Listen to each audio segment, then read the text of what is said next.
Bonjour à tous, j'espère que vous allez bien. Je suis Zachary d'alloexcel.com et aujourd'hui je vais vous montrer comment protéger vos cellules sur Excel.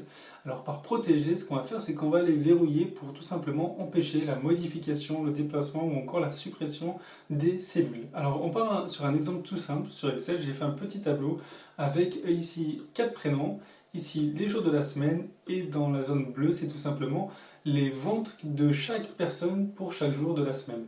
Donc admettons par exemple, Pierre a fait 3 ventes le mardi. Et ligne 7, c'est tout simplement la somme des ventes de tout le monde par jour de la semaine. Ce que j'aimerais faire, ça serait de verrouiller tout, en gros, sur cette page. Ici, par exemple, les jours de la semaine, les prénoms et la ligne 7. Mais j'aimerais que la zone en bleu ne soit pas verrouillée pour que les personnes qui utilisent ma feuille de calcul puissent les modifier.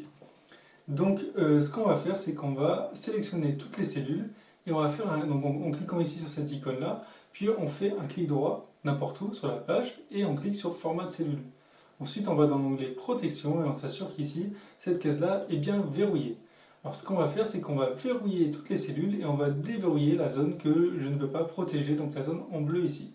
On pourrait faire le contraire, on pourrait déverrouiller, donc en cliquant ici, en faisant format de cellule et en déverrouillant toutes les cellules, puis ensuite on verrouillerait les parties qu'on aimerait protéger. Donc par exemple ça et toute la ligne 7. Donc ça prendrait un peu plus de temps, d'où ma méthode. Donc là on a verrouillé toutes les cellules, on s'est assuré que c'était bien verrouillé. Maintenant je sélectionne ce que j'aimerais déverrouiller, qu'il ne soit pas protégé. Donc je fais clic droit, puis format de cellule, puis l'onglet protection, et ici je décoche la case verrouillée. J'appuie sur OK. Maintenant, je vais dans Révision, puis Protéger la feuille. Et là, je peux rentrer ou non un mot de passe, c'est facultatif. Je vais taper un mot de passe AZERTY. On me demande de le revérifier. Puis, je m'assure que les deux premières cases sont bien cochées et j'appuie sur OK.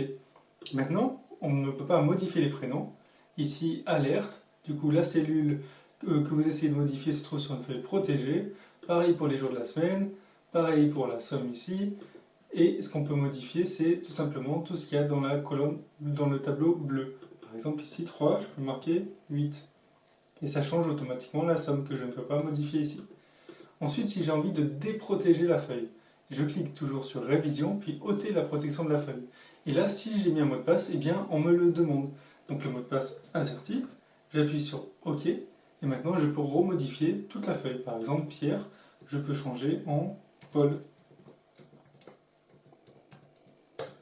Et voilà, j'espère que ce petit tutoriel vous a plu. Si vous avez des questions, n'hésitez pas à me les poser dans les commentaires et je vous dis à bientôt pour de nouveaux tutoriels.